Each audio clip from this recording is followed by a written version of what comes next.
Stop and pay attention, because this is the first time anyone will say this to you without hesitation. You live your life like a man who doesn't matter. Every room you enter, you shrink. Every conflict you face, you fold. Every opportunity you meet, you wait for permission. You have spent years behaving as if your presence is optional, your voice is optional, your standards are optional, and the world has agreed. You are treated as optional because you train the world to see you that way. This is the humiliation you've never dared to face. You do not command space. You borrow it. You do not lead. You follow whoever sounds confident. You do not shape outcomes. You adapt to whatever scraps life throws at you. Machiavelli warned that a man who does not assert himself will be shaped by the will of others. Look at your life. It is a collection of other people's decisions, other people's priorities, other people's influence. Where are yours? You allowed yourself to become replaceable, forgettable, predictable. A man whose absence would change nothing and whose presence changes even less. For the next 50 minutes, I will pull apart the quiet, invisible life you built. I will show you how every time you stayed neutral, you became irrelevant. How every time you stayed agreeable, you became ignorable. How every time you stayed silent, you erased yourself. This will cut deeper than anything you've heard before because it attacks the foundation of your identity. You have been living like a man who isn't necessary. If you want to remain optional, stop here. If you want to become undeniable, keep listening. Your life has been shaped far less by what you chose and far more by what you avoided. This is the first truth you must confront, because everything you call who I am is built on a long chain of moments where you refuse to act. Not because you lack potential, but because action required a version of you that you've never allowed to exist. Look at the pattern. When life demanded strength, you offered hesitation. When situations required clarity, you offered confusion. When boundaries needed to be set, you offered silence. And each time you did, the world learned something important about you. That you were a man who could be negotiated into weakness. Your responses built your identity, not your dreams, not your goals, not your intentions. Your responses to discomfort, your responses to pressure, your responses to disrespect. And those responses formed a truth you've never admitted. You have lived a life shaped by fear more than desire. There is nothing accidental about who you are right now. You became this man through years of small concessions. The kind of concessions so subtle you didn't even notice them happening. You tolerated disrespect once, so you tolerated it twice, then 100 times. You apologized for things that weren't your fault. At first it felt polite. Then it became a habit. Then it became the default language of your existence. You let people decide who you were at first because you wanted peace, then because you wanted approval, then because you forgot you had a choice. This is humiliation, not tragedy, because the real tragedy is that you believed this version of you was permanent. It wasn't. It was simply the easiest. The truth is much darker. You have never actually met the strongest version of yourself, because you've spent your entire life protecting the weakest one. Every time you avoided confrontation, you shielded the weak self. Every time you swallowed your voice, you rewarded the weak self. Every time you chose comfort over discipline, you nourished the weak self. The weak self has been fed, protected, and prioritized. The strong self has been starved. Your problems aren't random. They are consequences of feeding the wrong version of you. This is why your boundaries crumble. This is why people overstep.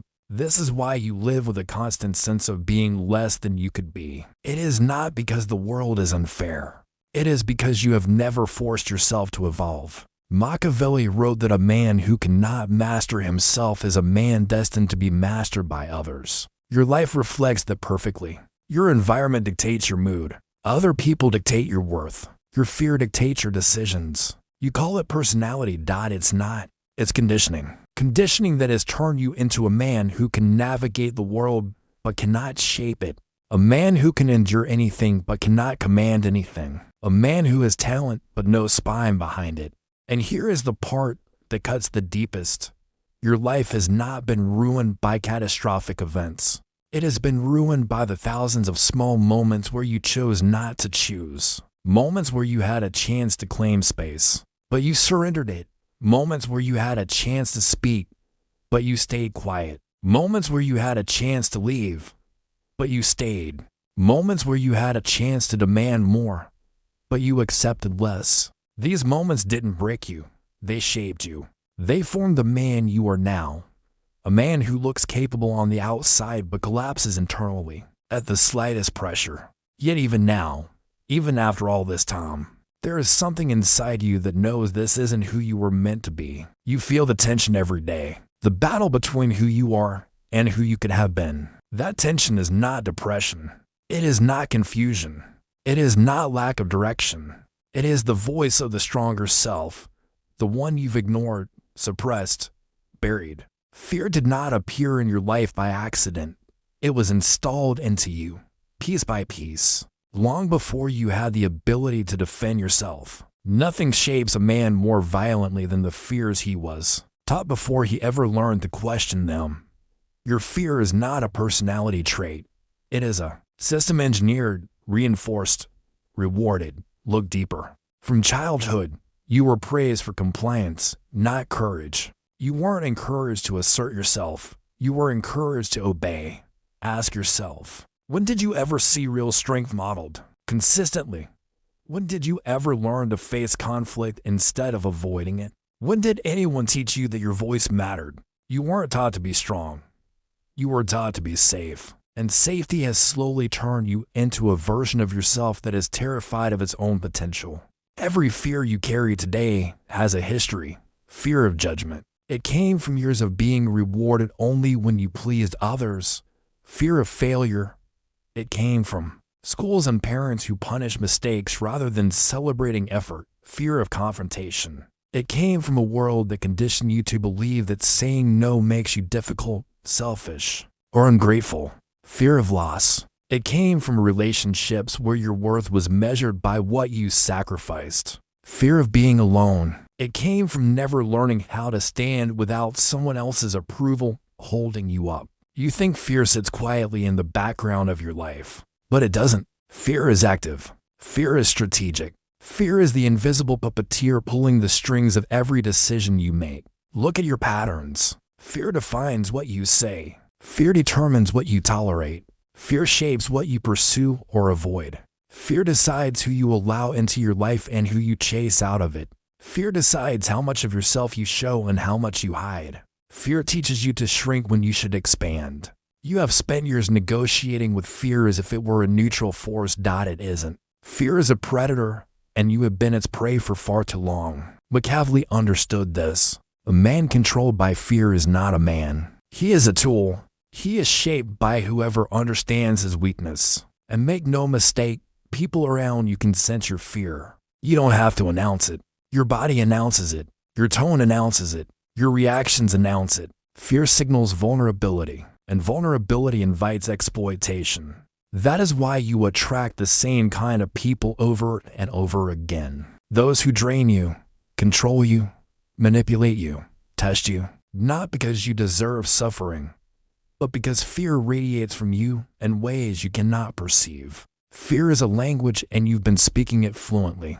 Every time you lower your voice, fear speaks. Every time you say yes while wanting to say no, fear speaks. Every time you swallow your knees to keep someone comfortable, fear speaks. Every time you stay silent to avoid conflict, fear speaks. Fear has raised you more than your parents did. Fear has shaped you more than your achievements did. Fear has controlled you more than your ambitions have. And the truth you must confront now is this. You didn't become fearful.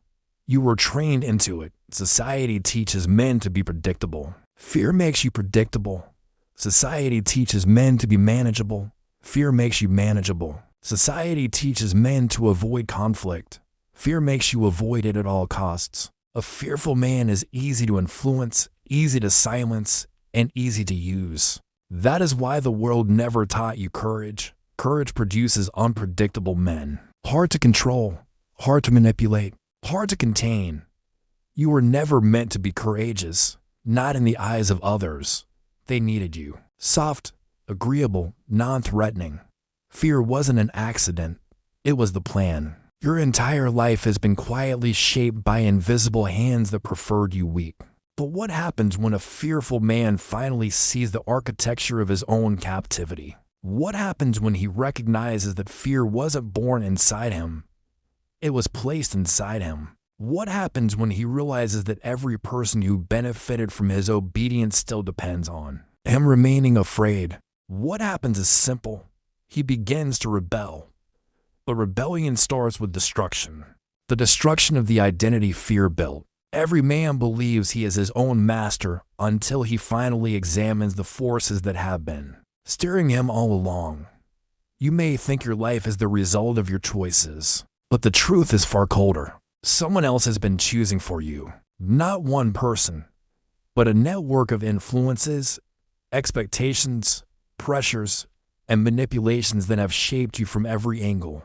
The world didn't simply teach you fear. It benefited from your fear. Your obedience has served many masters. Look closely. There were people who needed you agreeable. There were people who needed you silent. There were people who needed you apologetic. There were people who needed you dependent. There were people who needed you to never question your place, not because they hated you, but because your weakness made their lives easier. Your compliance made you convenient. Your silence made you predictable. Your fear made you controllable, and controllable men are extremely valuable, not to themselves, but to others. You learned early that approval came when you made yourself small, so you stayed small. You learned that conflict brought punishment, so you avoided conflict. You learned that pleasing others kept the peace, so you built your identity around pleasing others.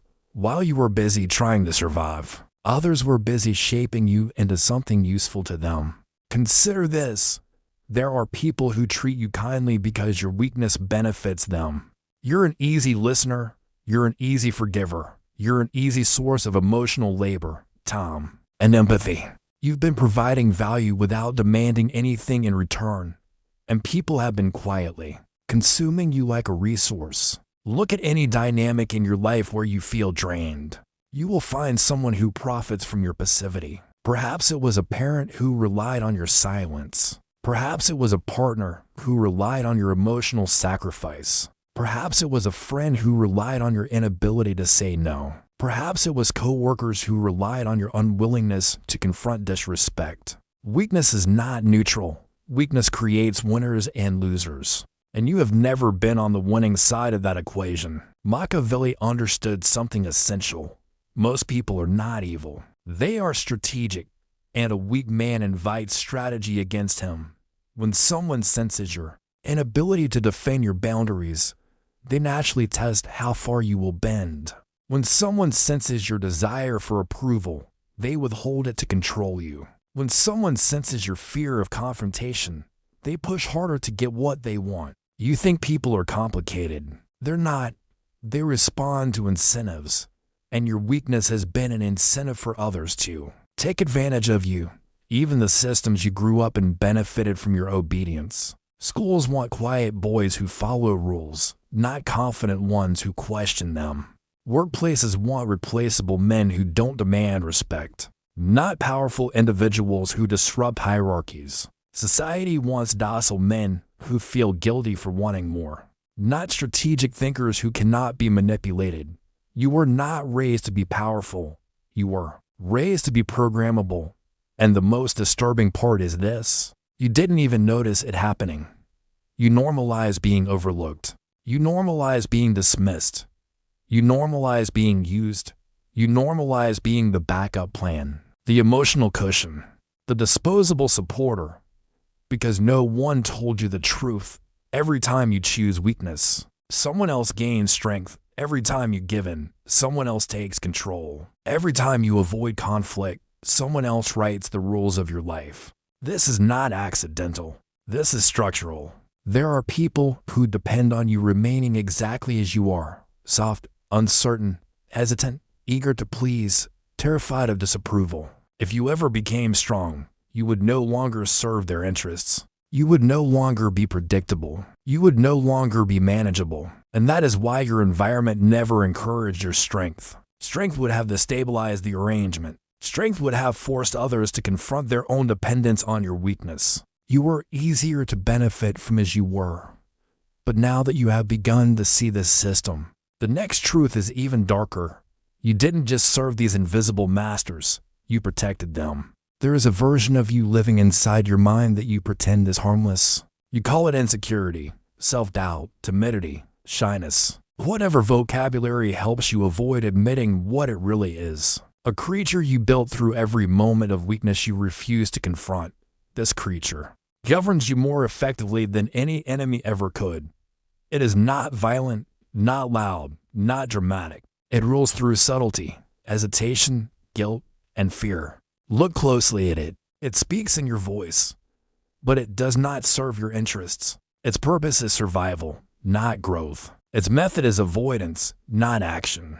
Its fuel is fear, and you have been feeding it for years. Every time you silence yourself to keep the peace, you fed it. Every time you avoided conflict to keep others comfortable, you fed it. Every time you stayed small because standing tall felt dangerous, you fed it. Weakness is not an accident. Weakness is a creature you nurture. This monster inside you is not evil. It is obedient. Obedient to everything that conditioned you. Obedient to every voice that taught you to shrink. Obedient to every person who benefited from your silence. Obedient to every fear you never challenged. It knows its role, keep you safe. Even if safety destroys your life, it doesn't want you respected. Respect requires risk. It doesn't want you powerful. Power demands confrontation. It doesn't want you ambitious. Ambition exposes you to failure. It doesn't want you independent. Independence threatens its survival. This creature thrives when you retreat. It grows stronger every time you surrender. It becomes more persuasive every time you betray yourself to avoid discomfort. You think it's doubting you. It's not. It's protecting itself. Because if you ever became strong, disciplined, respected, and fearless, it would die. And no parasite willingly dies.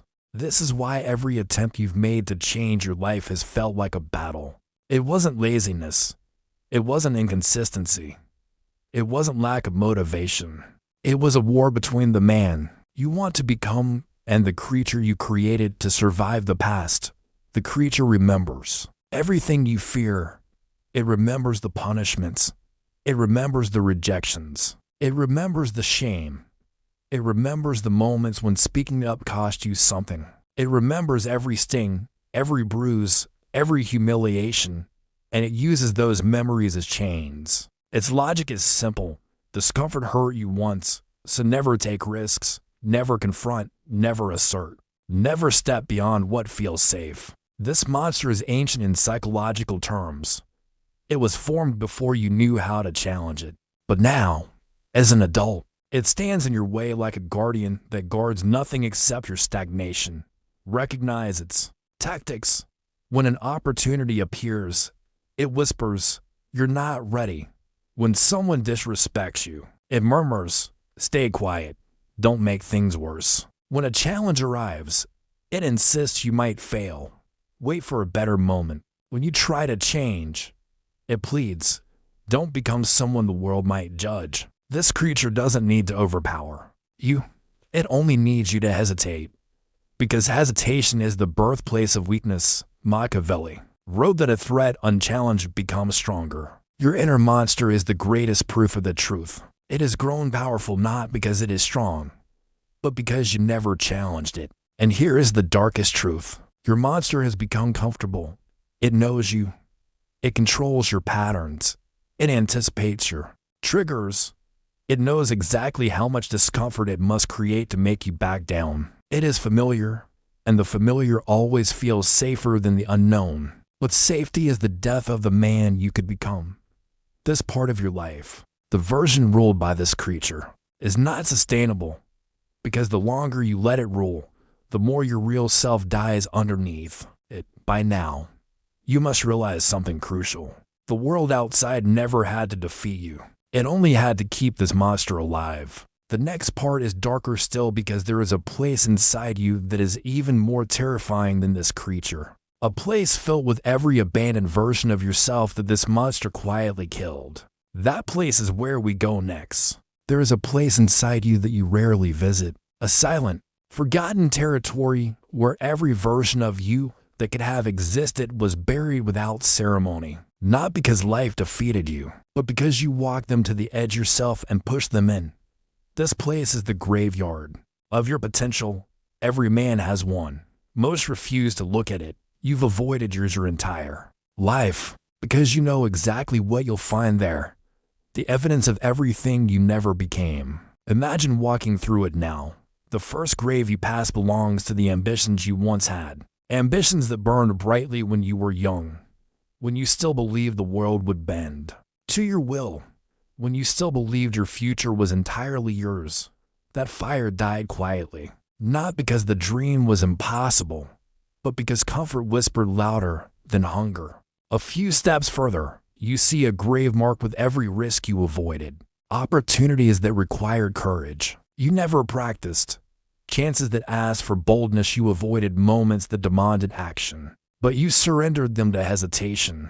The world never stole these chances from you. You placed them into the dirt yourself. There's a grave for your discipline, too. The version of you who woke up early, who pushed harder, who held himself to a standard that terrified your weaker self. He didn't die suddenly. He faded away each time you said, "I'll start tomorrow." Tomorrow became next week. Next week became never. Never became your habit. And then there is the grave that hurts the most. The relationships you ruined by being less than you could have been. Not because you were evil, but because you were passive. You let people walk over you, walk around you, walk away from you because you never learned how to stand firmly in your worth. You told yourself it was love, loyalty, patience. But what good is loyalty when it destroys you? What good is patience when it kills your voice?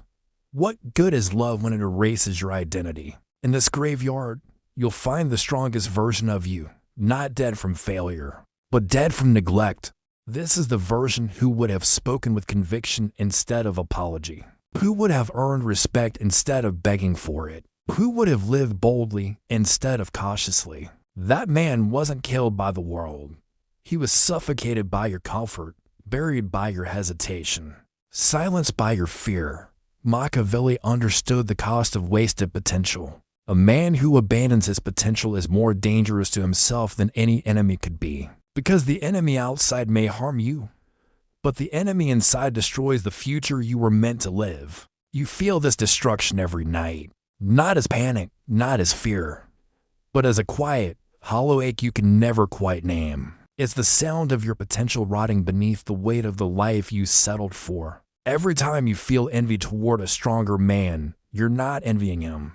You're mourning the version of you that never lived. Every time you feel regret, you're not regretting the past. You're regretting the parts of you that died without being born. Every time you feel lost, you're not lost. You're surrounded by the ghosts of who you could have been, all whispering the same sentence. You didn't even try. You may not realize this yet, but this graveyard grows bigger every year. Every day you avoid discipline, another future dies. Every time you tolerate disrespect, another boundary dies. Every time you stay quiet when your soul wants to roar, another voice dies. Every time you choose comfort over courage, another possibility dies.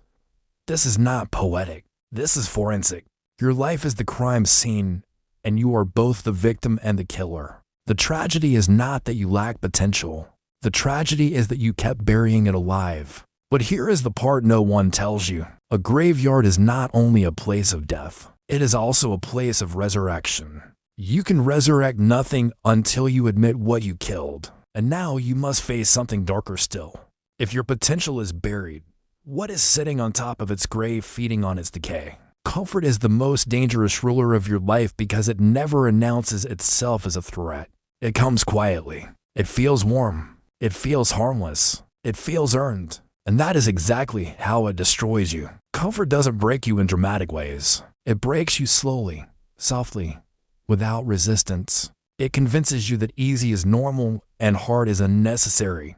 Look at the man you've become, not through shame, but through analysis. Most of your failures can be traced back to the same decision repeated over and over again. You chose what felt good instead of what made you strong. This is how comfort conquers a man. It whispers, do it later, until later becomes never. It whispers, stay safe until safe becomes small. It whispers, you deserve a break until breaks become your identity.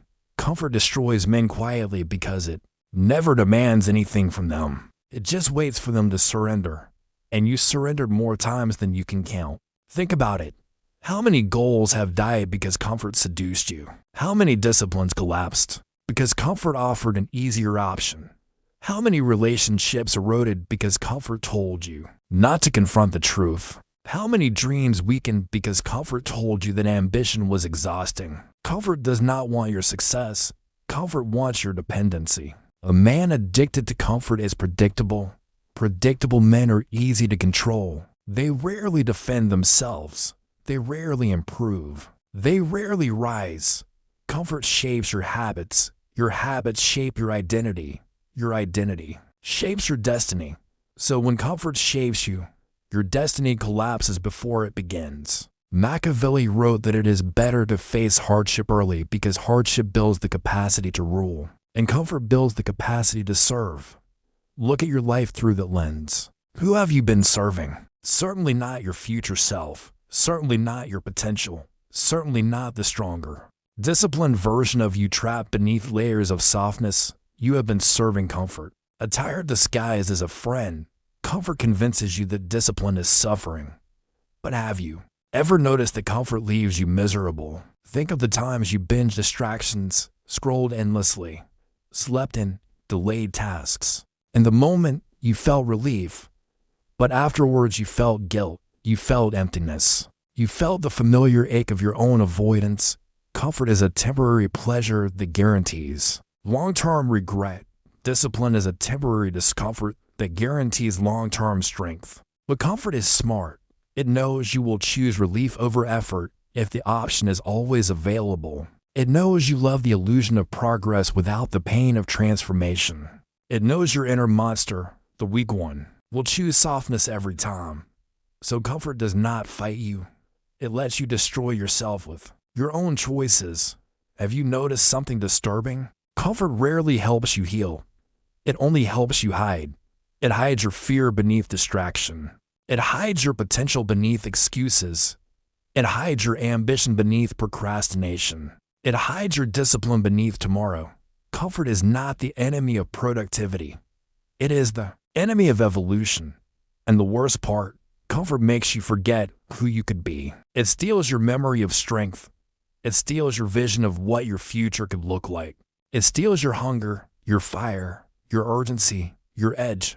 It leaves you numb. Numb enough to accept a life beneath your ability. Comfort is not neutral. Comfort is devouring. Every day you spend inside its grasp, your opportunity cost increases. Your potential decays.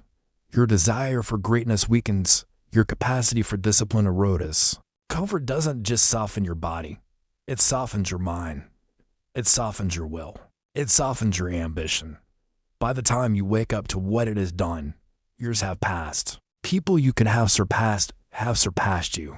Opportunities that needed your action have expired. Potential that once felt limitless now feels impossible. And here is the darkest truth. Comfort didn't need to defeat you. It only needed you to accept it. But comfort is not your only captor. There is another layer, a more sinister force. The people, systems, and environments that feed on your comfort because it keeps you weak.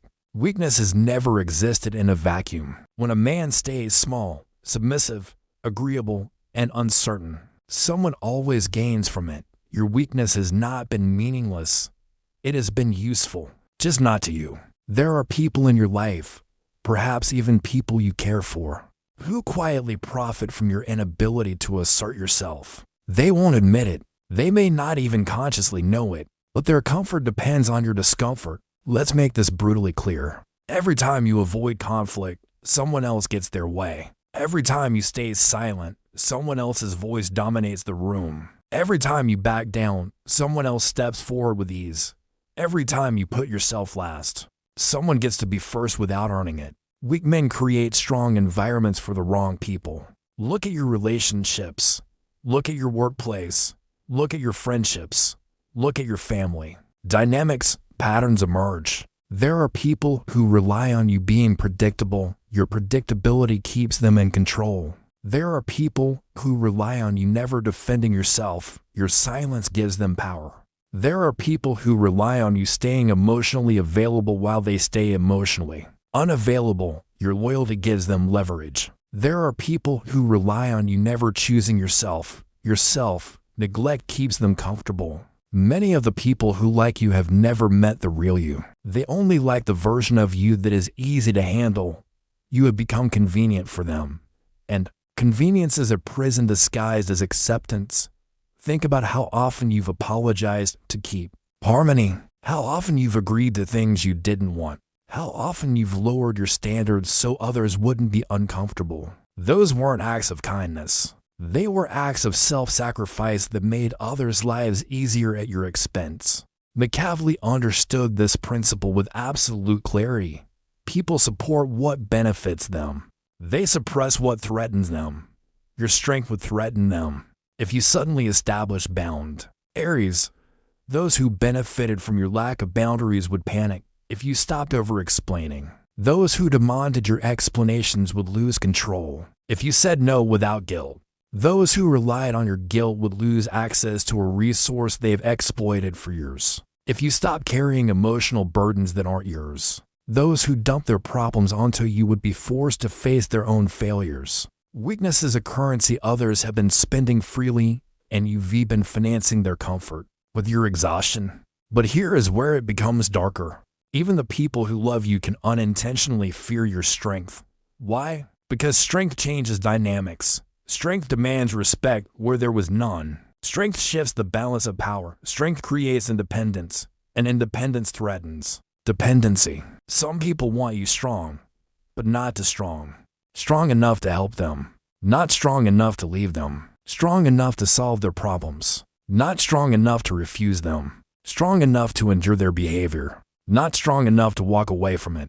They don't say this out loud. They don't consciously think it, but they feel it. And they react whenever you show signs of breaking your role. Think about the times you tried to improve yourself. Who encouraged you? Who mocked you? Who remained silent? Who suddenly felt threatened? Observe and the truth becomes clear. People's reactions to your strength revealed their intentions for your life. Some wanted you weak because it made them powerful. Some wanted you weak because it made them comfortable. Some wanted you weak because it kept you predictable. Some wanted you weak because your weakness validated their own weakness. A strong version of you would disrupt their entire ecosystem. This is why your strength never felt supported, not because people are evil, but because people are strategic. Your weakness benefits others. Your strength benefits you. And now we arrive at the darkest truth of all. Not everyone is afraid of your weakness. Most are afraid of your awakening. Because the day you stop giving yourself away, the day you stop bending, the day you stop apologizing, the day you stop shrinking is the day you become a man that can no longer control, use, or define. There is a war inside you that has been raging for years and you've been pretending it doesn't exist. Two versions of you fight for control every single day. One that wants power, growth, clarity, and self-respect, and one that wants comfort, approval, avoidance, and silence. Only one of them can survive. And so far, the weaker one has been winning. This inner conflict is not philosophical. It is biological, psychological, primal. The weak self is ancient, built from fear, conditioning, trauma, bad habits, and years of choosing the easy path. It is a creature whose purpose is survival, not evolution. It doesn't care about your success. It doesn't care about your goals. It doesn't care about your future. Its only mission is to protect you from discomfort, even if that means destroying everything you could become. Then there is the other self, the one you have glimpsed in rare moments of courage, clarity, or anger. The self that stands tall, speaks directly, demands respect, sees through manipulation, and acts without hesitation. He is not a fantasy. He is not a dream. He is the blueprint of who you were meant to be. But he has been starved, buried, suppressed, outnumbered by your fears and outvoted by your weaknesses. And now the two of them stand on opposite ends of your life. One wants you to rise. One wants you to remain exactly where you are. The weak self knows something terrifying. If you ever fully awaken the stronger self, its existence ends. It loses control. It loses authority. It loses survival. So, it fights with everything it has. It fights you when you try to wake up early. It fights you when you try to set boundaries. It fights you when you try to speak up. It fights you when you try to build discipline. It fights you when you try to cut out toxic relationships. It fights you when you try to take the first step toward a better life. You think you're procrastinating. You're not. You're being resisted by a psychological parasite that does not want to die. You think you're afraid of failure. You're not. Your weak self knows failure would force you to grow, and growth is fatal to weakness. You think you're overthinking. You're not.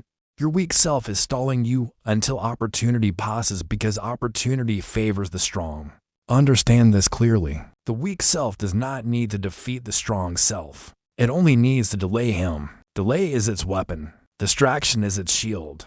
Comfort is its fortress. Guilt is its strategy. Whenever you try to become stronger, the weak self whispers, "Not today. You're tired. You're not ready. People will judge you. You might fail. You deserve rest. You can start tomorrow." But tomorrow is the graveyard of potential, and your weak self knows that. The strong self, however, operates in a different reality. It lives in clarity. It lives in decision. It lives in motion. It lives in discomfort. It lives in truth. And that is why it is so rare. Most men never meet their stronger self. They only meet shadows of him, glimpses, flashes, moments where strength almost took over, but didn't. A moment of anger where you nearly stood up for yourself. A moment of clarity where you almost made a bold decision. A moment of ambition where you almost started the new path. Almost. Because the weak self intervened at the last second. Now, here is the darkest truth of all. The weaker self knows you better than the stronger self ever will because it has been in charge for most of your life. It knows your fears. It knows your triggers. It knows your excuses. It knows the exact moment to whisper the exact words to stop you. It knows how to break you because you trained it. This battle is not fair. It never was. You built the enemy. You fed it. You protected it. You believed it. You obeyed it. There comes a moment in every man's life when he realizes something irreversible. He cannot grow until a part of him dies. Not metaphorically, not emotionally, psychologically. The weaker self, the timid, compliant, apologetic, hesitant self, cannot coexist with the man you are meant to become.